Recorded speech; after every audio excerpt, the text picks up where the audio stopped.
My son and the iPhone were born 3 weeks apart in June 2007.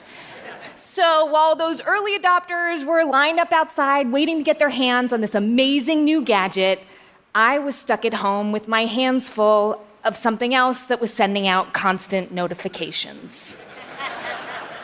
A miserable, colicky baby who would only sleep in a moving stroller with complete silence. I literally was walking 10 to 15 miles a day, and the baby weight came off. That part was great. But man, was I bored. Before motherhood, I had been a journalist who rushed off when the Concorde crashed. I was one of the first people into Belgrade when there was a revolution in Serbia. Now, I was exhausted. This walking went on for weeks. It was only until about 3 months in that something shifted, though. As I pounded the pavement, my mind started to wander too. And I began imagining what I would do when I finally did sleep again. So the colic did fade, and I finally got an iPhone, and I put all of those hours of wandering into action. I created my dream job hosting a public radio show. So there was no more rushing off to war zones, but thanks to my new smartphone, I could be a mother and a journalist. I could be on the playground and on Twitter at the same time. Yeah, well, when I thought that, when the technology came in and took over, that is when I hit a wall. So I want you to picture this. You host a podcast, and you have to prove that the investment of precious public radio dollars in you is worth it. My goal was to increase my audience size tenfold. So one day, I sat down to brainstorm, as you do, and I came up barren. And this was different than writer's block, right? It wasn't like there was something there waiting to be unearthed. There was just nothing. And so I started to think back, like, when was the last time I actually had a good idea? Yeah, it was when I was pushing that damn stroller.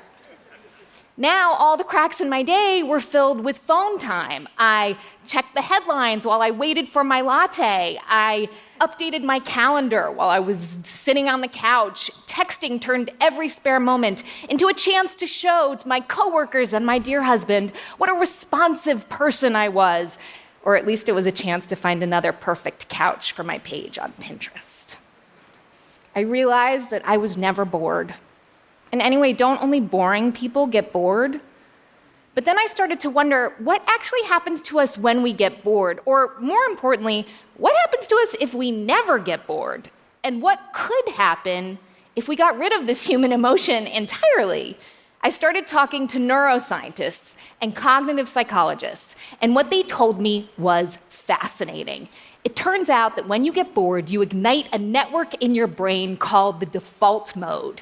So our body, it goes on autopilot while we're folding the laundry or we're walking to work, but actually that is when our brain gets really busy. Here's boredom researcher Dr. Sandy Mann. Once you start daydreaming and allow your mind to really wander, you start thinking a little bit beyond the conscious, a little bit into the subconscious, which allows sort of different connections to take place. It's really awesome, actually. Totally awesome, right? So this is my brain in an fMRI, and I learned that in the default mode, that is when we connect disparate ideas, we solve some of our most nagging problems, and we do something called autobiographical planning. This is when we look back at our lives, we take note of the big moments, we create a personal narrative, and then we set goals, and we figure out what steps we need to take to reach them. But now we chill out on the couch, also while updating a Google Doc or replying to email. We call it getting shit done. But here's what neuroscientist Dr. Daniel Levison says we're actually doing. Every time you shift your attention from one thing to another, the brain has to engage a neurochemical switch that uses up nutrients in the brain to accomplish that.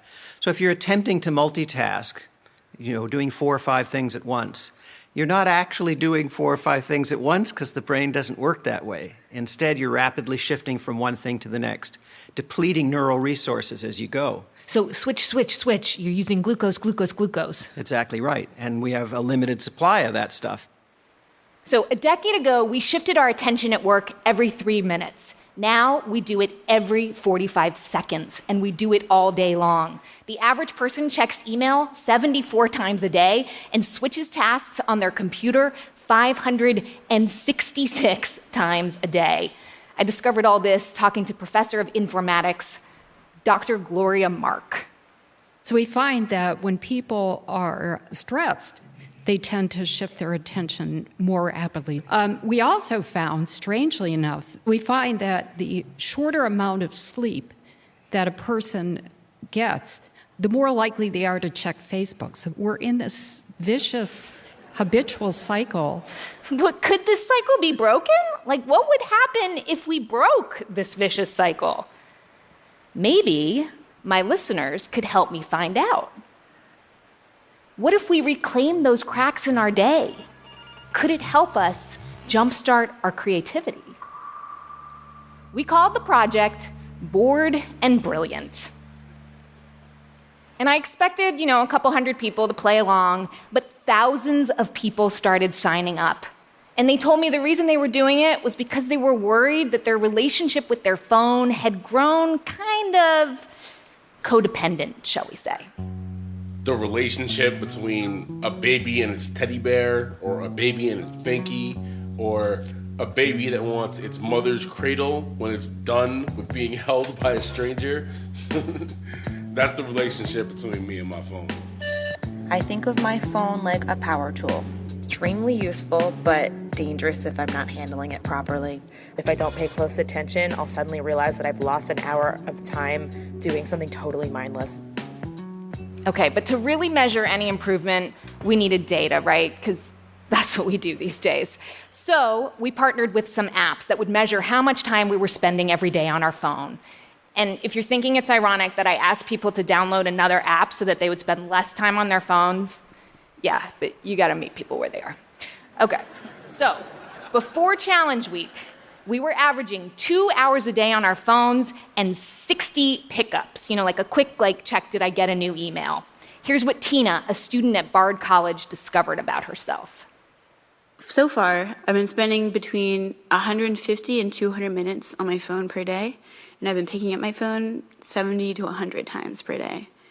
And it's really concerning because that's so much time that I could have spent doing something more productive, more creative, more towards myself, because when I'm on my phone, I'm not doing anything important.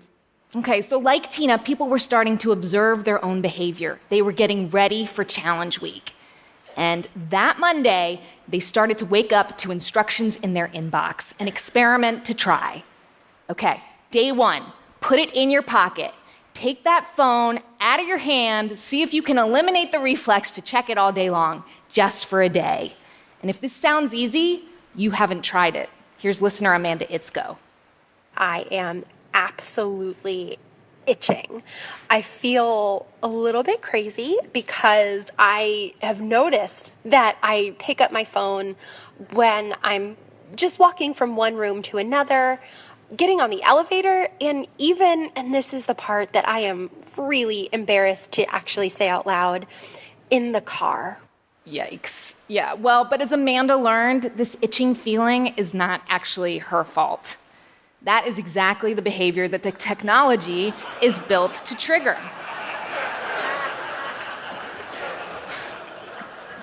I mean, right? Here's former Google designer Tristan Harris.